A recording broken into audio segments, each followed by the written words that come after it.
Hello everyone, good morning. Welcome to our YouTube channel. आइए देखते हैं आज की प्रमुख समसामयिक घटनाओं में सबसे पहली जो न्यूज है वो हमारे सामने ये कि एटीएल टिंकरप्रेन्योर समर बूट कैंप अभी हाल ही में एक नाम दिया गया, जिसमें जो नीति आयोग के द्वारा कुछ समय पूर्व आपको ध्यान होगा अटल इनोवेशन मिशन लाया गया था, जिसमें हाई स्कूल तक के बच्चों के लिए जो पहले हमारे यहाँ रिसर्च हुआ करती थी, जो बंद कर दिया गया था, उसको फिर से चालू किया गया था हाई स्कूल तक के बच्चों के लिए। उसी के बाद में ये नीति आयोग ने अटल इनोवेशन प्रोग्राम चलाया, अटल इनोवेशन मिशन के तहत। इसी के बाद से डिजिटल कौशल उद्यमिता कार्यक्रम को बढ़ावा दिया गया और इसे सफलतापूर्वक संपन्न भी कर लिया गया। इसी को संपन्न करने के बाद से एटीएल टिंकरप्रेन्योर समर बूट कैंप उसको नाम दिया गया और ये पूरे भारत में आयोजित किया गया। आइए देखते हैं अब सबसे पहली जो इसमें जो मुख्य बिंदु है उसमें कि सबसे पहला कि प्रतिभागी के तौर पे कौन आया।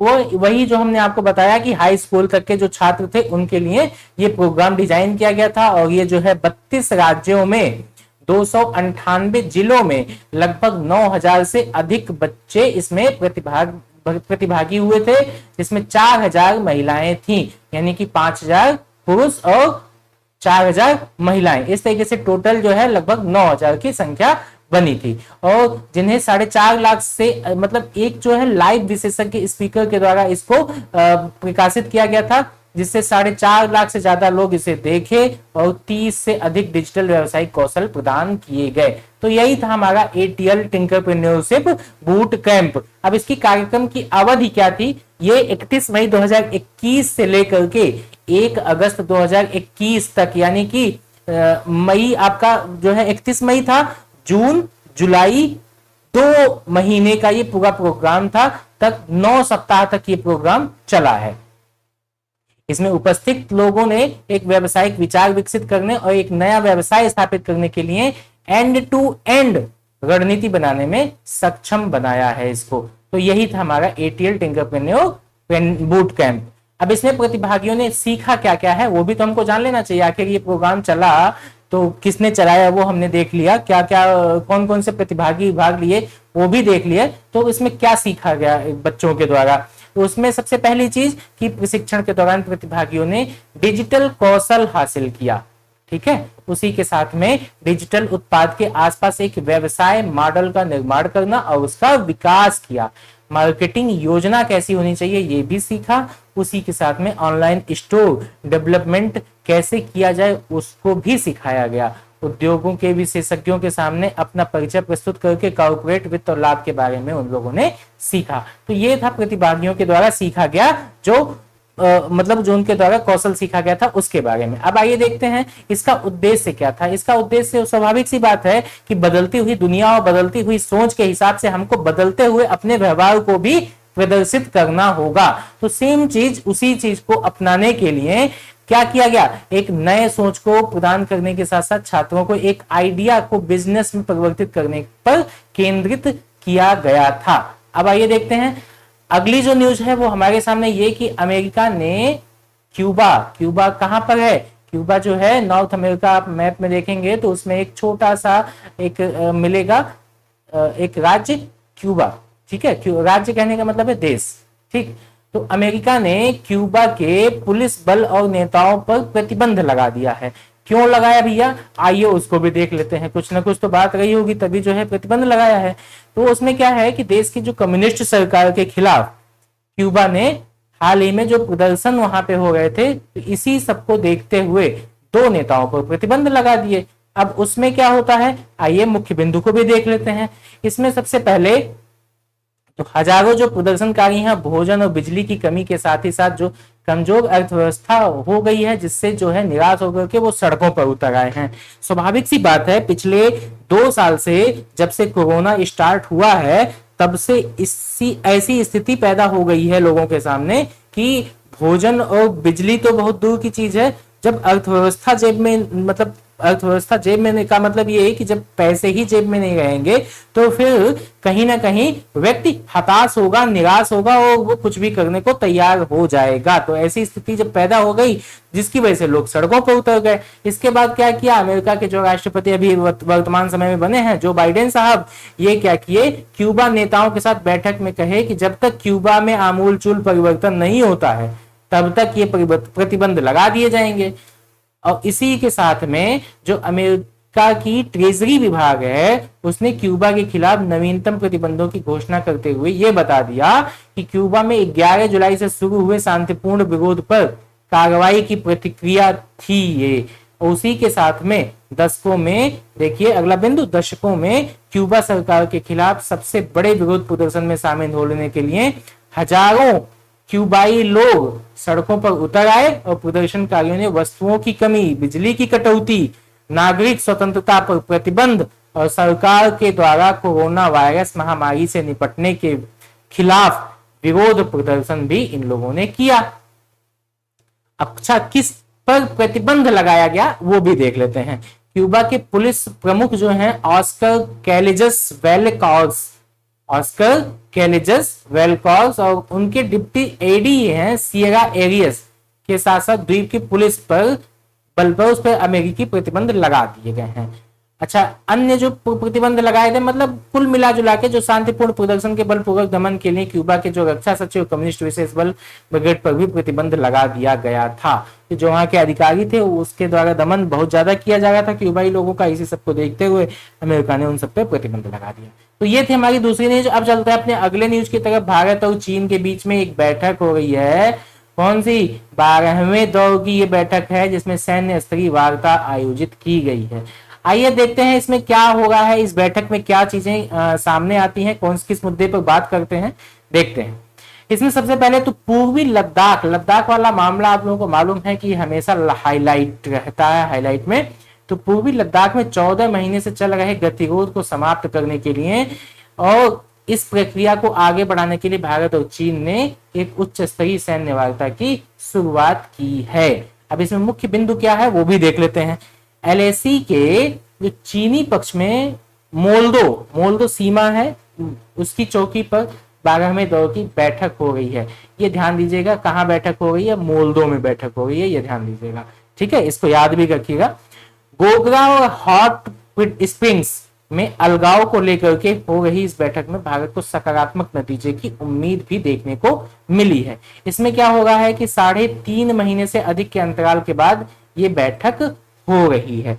अब इसमें देखिए कुछ और पॉइंट, जैसे कि चुशुल सीमा बिंदु पर सैन्य वार्ता का 11वां दौर 9 अप्रैल को हुआ था, लेकिन ये कौन सी बैठक हो रही है? ये 12वां दौर चल रहा है। तो इस बार कहां पे हो रहा है? अभी हमने आपको कहा है कि उसको याद रखिएगा, ठीक है, तो उसको याद ही रखिएगा। ये 11वां बैठक हुई थी चुशुल में और 12वीं कहां पे हो रही है? मोल्दो सीमा पर, ठीक है।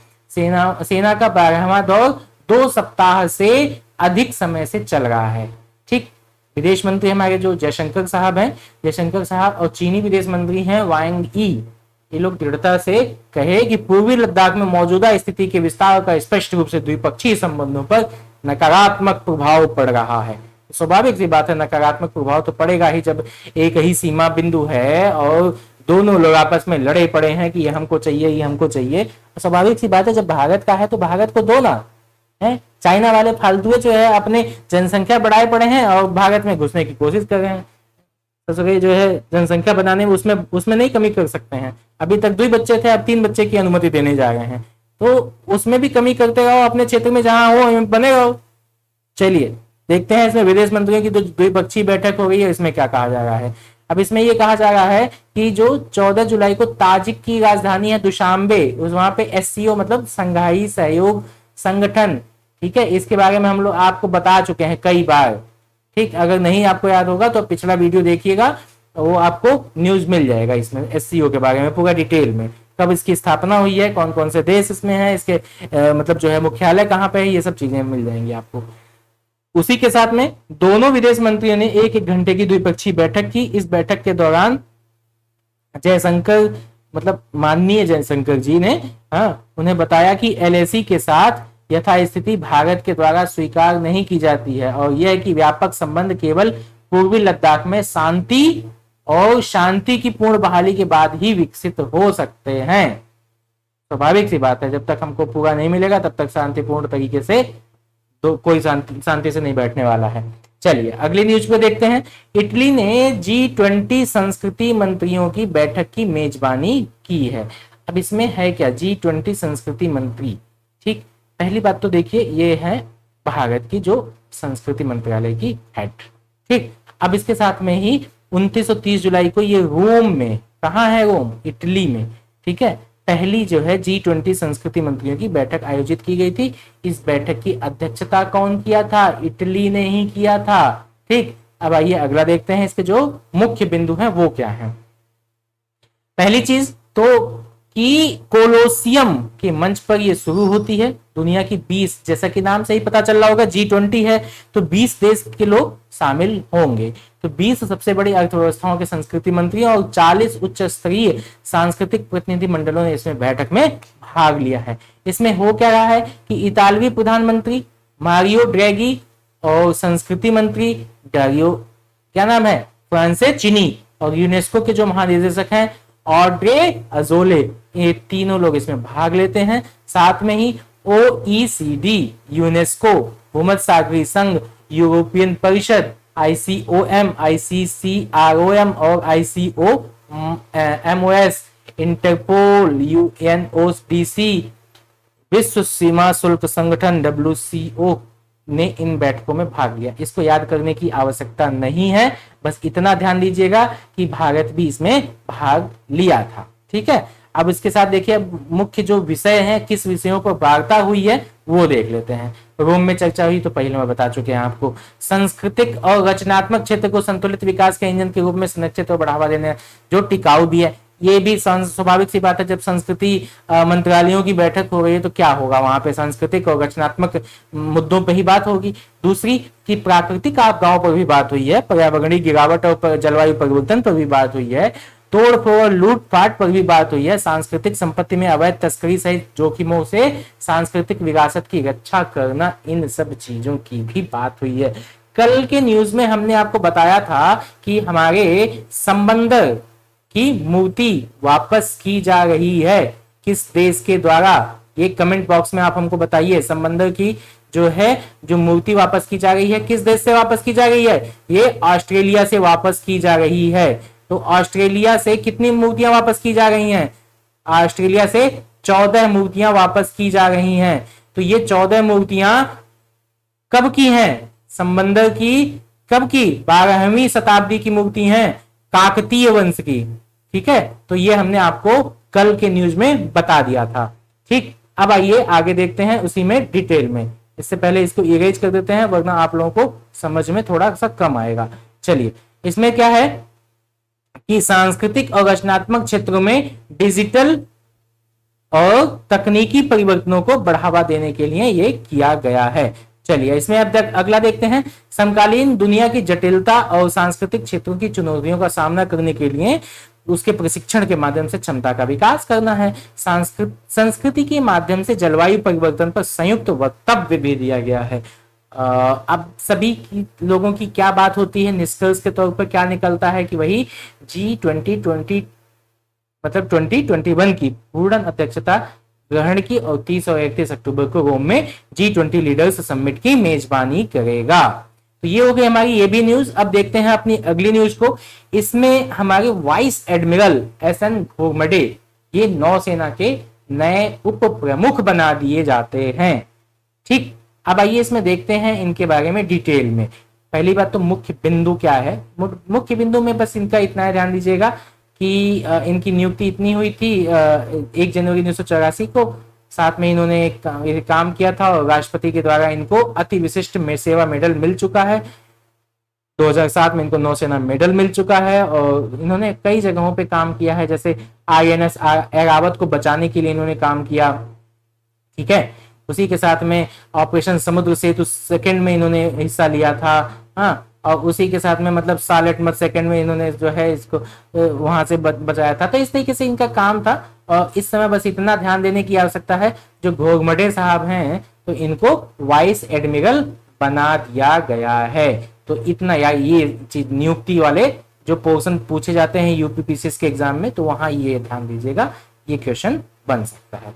अब चलते हैं अपने अगले न्यूज की तरफ। इसमें क्या बताया जा रहा है कि केंद्र सरकार ने 2 और नए सामरिक तेल भंडारों को मंजूरी दे दी है। तो उसमें क्या बता रहे हैं ये, उसमें ये बता रहे हैं कि जो 2 नए सामरिक तेल भंडार हैं उसके बारे में। पहला तो ये कि चंडीखोल 4 MMT और पादुर 2.5 MMT, ठीक है, में 6.5 MMT, यानी दोनों मिला के कितना हो जा रहा है 6.5, चंडीखोल और पादुर दोनों मिलाकर के 6.5 MMT की कुल क्षमता भंडारण के साथ में तो अतिरिक्त वाणिज्यिक और रणनीतिक भूमि भंडारण सुविधाओं को स्थापना की मंजूरी मिल गई है। अब इसमें मुख्य बिंदु के तौर पर अगर देखा जाए तो सबसे पहला तो ये कि पहले चरण में ही अपने विशेष उपकरण के माध्यम से 3 स्थानों पर 5.33 मिलियन मीट्रिक टन, जो MMT पढ़ रहे थे ना वो यही है full form, million metric tonne की कुल क्षमता के साथ में तेल के भंडारण सुविधाओं की स्थापना की गई। विशाखापत्तनम में 1.33 MMT, मंगलुरु में और पादुर में 3 भंडारण सुविधाएं कच्चे तेल से भरी हुई हैं। ठीक, ये इतना अभी यहाँ पे इतना ध्यान रखने की चीजें हैं। उसके साथ चलते हैं अपने अगले स्लाइड पे। इसमें क्या है कि सामरिक पेट्रोलियम रिजर्व के दूसरे चरण में जो होगा वो पीपीपी जो है ये इस मॉडल से ही 6.5 MMT की कुल क्षमता भंडारण के साथ में चंडीखोल में 4 और पादुर में 2.5, 2 अतिरिक्त ये जो है भूमिगत भंडारण सुविधाओं की स्थापना को मंजूरी दे दी गई है। ये दोनों ध्यान दीजिएगा, चंडीखोल और पादुर, क्योंकि इसी में स्थापना की भंडारण की दी गई है अनुमति, मतलब वर्तमान में हाल ही में। तो भंडारण सुविधाओं के निर्माण के प्रस्तावों को अंतिम रूप भी दे दिया गया है, बजट भी इसके लिए पास हो गया है। अब इसके साथ में सामरिक जो पेट्रोल भंडार है इसका महत्व क्या होता है। सबसे पहले तो चीज ये कि जो है जैसे जैसे तेल की कीमतें वृद्धि होती जाती है, आसमान छूते जाते हैं उसकी कीमतें, तो उसके बाद से ये दिक्कतें पैदा हो जाती हैं। और 1991 के बाद से भारतीय आर्थिक संकट के दौरान जब विदेशी मुद्रा भंडार मुश्किल से 3 सप्ताह के आयात को वित्त पोषित कर सका और सरकार मुश्किल से अपने वित्तीय दायित्वों को पूरा कर सकी थी। आपको वो समय याद होना चाहिए जिस समय 1991 का जो आर्थिक दौर था, उस समय बहुत ही मुश्किलों से भारत गुजर रहा था, जिसमें जो है भारत के पास केवल 2 सप्ताह तक अपनी विदेशी मुद्रा भंडार रह गए थे कि जिससे 2 सप्ताह अर्थव्यवस्था और आसानी से चलाई जा सकती थी। उसके बाद स्थिति पूरी यानी कि बद से बदतर हो जाती। उसके बाद जो है कई संस्थाएं भारत पर दबाव बनाना स्टार्ट करती हैं और जो है कई बार जो है IMF और WHO कई लोगों ने इस पे दबाव बनाया। फिर उसी समय हमारे जो है मनमोहन सिंह, डॉक्टर मनमोहन सिंह और नरसिम्हा राव, इन दोनों लोगों के द्वारा एक कदम उठाया जाता है और उसके बाद ही जो है उदारीकरण मतलब वित्तीय उदारीकरण की स्थिति पैदा होती है और भारत को मतलब भारत का रास्ता खोल दिया जाता है। भारत में कई कंपनियां आना प्रारंभ करती हैं और मतलब ये चीजें एक जो है 1991 का जो दौर था वो आर्थिक जो है एक तरीके से कहिए कि पहले तो बहुत ही निम्न स्तर पर पहुंच गया था, लेकिन उसके बाद फिर जो है जब उदारीकरण की प्रक्रिया स्टार्ट होती है तब जाकर के स्थिति सुधरना प्रारंभ होती है। तो उसमें नरसिम्हा राव और उसके बाद ही डॉक्टर मनमोहन सिंह का बहुत बड़ा योगदान माना जाता है कि इन लोगों ने बहुत ही जो है सोची समझी रणनीति अपनाई और इस चीज को लागू किया। अब इसमें देखते हैं और क्या है कि विदेशी मुद्रा भंडार मुश्किल से 3 सप्ताह, वही 3 सप्ताह जो हमने आपको बताया, 3 सप्ताह के आयात को वित्त पोषित कर सका और सरकार मुश्किल से अपने वित्तीय दायित्वों को पूरा कर सकी थी। भारत ने आर्थिक उदारीकरण नीति जो हमने आपको बताया, जिसको मनमोहन सिंह और नरसिम्हा राव की सरकार में इसका ऐसा किया गया था, ये आर्थिक उदारीकरण नीतियों के माध्यम से संकट का जवाब दिया था और तेल की कीमतों में उतार चढ़ाव को देश प्रभावित होता रहा है शुरू से ही। और आज भी देखा जाए तो जो तेल की स्थिति हुई है और इससे किसी से छिपी नहीं हुई है, सभी लोग उसके आर्थिक जो है स्थिति से गुजर रहे हैं और बड़े जो है विषम परिस्थितियों में आ गए हैं। चलिए फिर भी देखते हैं पादुर, विशाखापत्तनम और मैंगलोर में भूमिगत स्थलों पर 3 भंडारण सुविधाएं बनाई गई हैं। इसमें कुल मिलाकर के 5.33 मिलियन टन भंडारण की क्षमता का सृजन किया गया है। वर्तमान में जुलाई 2021 में 6.5 MMT की कुल भंडारण क्षमता के साथ में 2 अतिरिक्त वाणिज्यिक और रणनीतिक सुविधाओं को मंजूरी दे दी गई है। इसी के साथ में भारत की जो रणनीतिक आरक्षित क्षमता थी वो 11.883 MMT हो जाएगी कुल मिलाकर के। ठीक है, संकट के समय भारत एक विशिष्ट समय के लिए अपनी तेल मांग अवधि का प्रबंधन कर सकता है। भाई जब यहाँ पे सब कुछ जो ला करके यहाँ पे रखा जा सकता है 11.83 MMT, तो ला करके रख लिया जाएगा और जब भी कोई स्थिति ऐसी पैदा होगी तो हम अपने जो हमारे यहाँ मतलब जो है जो हम लोग एक जगह एकत्रित करके रखे हुए हैं उसको हम यूज में ला सकते हैं जब ऐसी स्थिति महंगाई वाली चरम स्थिति देखने को मिल सकती है तब। ठीक है, आइए अब देखते हैं अगली जो न्यूज है। साइरस पूनावाला, इनको मिलेगा क्या लोकमान्य तिलक पुरस्कार। काहे के लिए मिलेगा भैया वो भी देख लेते हैं। सबसे पहली चीज कि पुणे में सीरम इंस्टीट्यूट ऑफ इंडिया के संस्थापक व्यवसायी साइरस पूनावाला को यह पुरस्कार मिलने जा रहा है। अब जो मुख्य बिंदु है वो भी तो जानना जरूरी है भाई। कोविड-19 महामारी का दौर चल रहा था, उसी समय इनकी सराहना होती है उनके काम के लिए। उनकी कंपनी ही कोविशील्ड वैक्सीन बना करके देश के नागरिकों को सस्ती कीमत पर दवा उपलब्ध करवाई थी। कोविशील्ड वही जिससे जो है जो लोग इंजेक्शन लगवाने जा रहे हैं कोरोना का, तो ये वही कोविशील्ड है। ठीक है, इसी के लिए इनको यानी कि पूनावाला को क्या मिल रहा है, इनको साइरस पूनावाला को लोकमान्य तिलक पुरस्कार। आइए अब देख लेते हैं पुरस्कार के बारे में। ये 1 अगस्त को मनाया जाता है। क्यों? क्योंकि इसी दिन स्वतंत्रता सेनानी की पुण्यतिथि पर यह मनाया जाता है। लेकिन यह पुरस्कार 13 अगस्त को निर्धारित किया गया कि 13 अगस्त को दिया जाएगा। इसमें होगा क्या, अब देखिए 1 लाख रुपए का नकद पुरस्कार दिया जाएगा। भाई पुरस्कार तो पुरस्कार है, पैसे से मत आंकिए कि 1 लाख रुपए मिलेगा। ठीक, 1 लाख रुपए मिलेगा। दूसरी चीज कि स्मृति चिन्ह भी दिया जाएगा और पुरस्कार पहली बार 1983 में प्रदान किया गया था, सबसे पहली बार। ठीक, उसी के साथ में हमारी जो पूर्व प्रधानमंत्री रही इंदिरा गांधी, डॉक्टर मनमोहन सिंह, अटल बिहारी वाजपेयी जी, इन्फोसिस के संस्थापक थे NR नारायण मूर्ति, और इसी के साथ में जो पूर्व राष्ट्रपति थे डॉक्टर प्रणब मुखर्जी, इन सभी लोगों को यह पुरस्कार दिया जा चुका है। ठीक, अब चलते हैं अपने अगले न्यूज में। अगले न्यूज में क्या है हमारे बीच में, देखिए ब्रिक्स ने आतंकवादी विरोधी कार्य योजना को अंतिम रूप दे दिया है। इसमें क्या है कि आइए मुख्य बिंदु जो है वो देख लेते हैं। इसमें सबसे पहली चीज कि ये 28 से 29 जुलाई को ये आयोजित किया गया, इसकी 6ठी बैठक हुई है, जिसमें भारत, रूस, ब्राजील, चीन और दक्षिण अफ्रीका की भागीदारी के साथ ही 7 कार्य समूह की बैठक और वर्चुअल आधार पर यह बैठक आयोजित की गई। ब्रिक्स में देखिए राष्ट्रीय, क्षेत्रीय और वैश्विक स्तर पर आतंकवादी खतरों के आकलन पर भी विचारों का आदान प्रदान किया है और कार्य योजना के हिसाब से आतंकवाद रोधी सहयोग को मजबूत करने के लिए भी दृढ़ संकल्पित इसने किया है। ठीक, इसी के साथ में देखिए ब्रिक्स अध्यक्ष के रूप में भारत के कार्यकाल के प्रमुख तत्वों में से एक है और अगस्त के निर्धारित ब्रिक्स राष्ट्रीय सुरक्षा सलाहकारों की बैठक में इसको अपनाए जाने की भी उम्मीद देखने को मिल रही है। अच्छा, इसकी कार्य योजना क्या है? इसके तहत ये बताया जा रहा है कि ब्रिक्स आतंकवाद विरोधी रणनीति को अपनाने का परिणाम है और 26 से 27 जुलाई में 5 थीम वाले उप कार्य समूहों का आयोजन किया गया था। ठीक है, इसके भीतर जो मुख्य बिंदु है वो आतंकवाद, कट्टरपंथ, आतंकवादी वित्त पोषण और आतंकवादियों द्वारा इंटरनेट के दुरुपयोग के खिलाफ लड़ाई में मजबूत सहयोग ये प्रदान करेगा। इसी के साथ हमारी न्यूज यहीं पे समाप्त हो जाती है। अब मिलेंगे हम लोग फिर ब्रेक के बाद। Thank you.